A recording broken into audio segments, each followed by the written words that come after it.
নাটোর আদালতের মালখানা থেকে চুরি হওয়া ২৪ লাখ টাকা, ১৬ ভরি স্বর্ণ এবং ১৯ কেজি রূপা উদ্ধার করেছে পুলিশ। বাকি টাকা উদ্ধারে পুলিশ অভিযানে রয়েছে।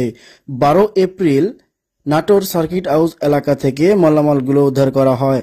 পুলিশ জানায়, শুক্রবার সকালে আদালতের পুলিশ কর্মকর্তারা অফিসে প্রবেশ করলে স্টোর রুমে তালা ভাঙা দেখতে পান। বিষয়টি জানতে পেরে ঘটনাটি পুলিশ সুপার সহ ঊর্ধ্বতন কর্মকর্তারা জানান। খবর পেয়ে নাটোরের পুলিশ সুপার মোহাম্মদ আমজাদ হোসাইন সহ পুলিশ কর্মকর্তা ঘটনাস্থলে গিয়ে পরিদর্শন করেন। এই সময় জানালার গ্রিল কাটা ও স্টোর রুমের তালা ভেঙে ভিতরে প্রবেশ করে নগদ ৬১,৩৯,০০০ টাকা ও স্বর্ণ ১৬ ভরি এবং ১৯ কেজি রূপা চুরি করে পালিয়ে যায়।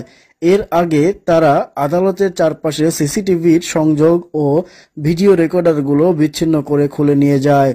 ঘটনার সাথে জড়িত সন্দেহে ৫ জনকে পুলিশ আটক করে। পুলিশের কয়েকটি টিম চুরি হওয়া মালামাল উদ্ধারে কাজ করে। নাটোরের পুলিশ সুপার আমজাদ হোসাইন বলেন, পুলিশের হেফাজতে থাকা সাব্বির নামে এক ব্যক্তির কাছে স্বীকারোক্তিতে পুলিশ অভিযান চালিয়ে নাটোর সার্কিট হাউস প্রাচীরের নিচ থেকে ২৪,৬৬,০০০ টাকা, প্রায় ১৬ ভরি স্বর্ণ ও ১৯ কেজি রূপা উদ্ধার করে। উদ্ধার হওয়া মালামাল গণনার কাজ চলছে। একই সঙ্গে বাকি টাকা উদ্ধারের কাজ চলছে। সংবাদ শৈলী, নিউজ ডেস্ক।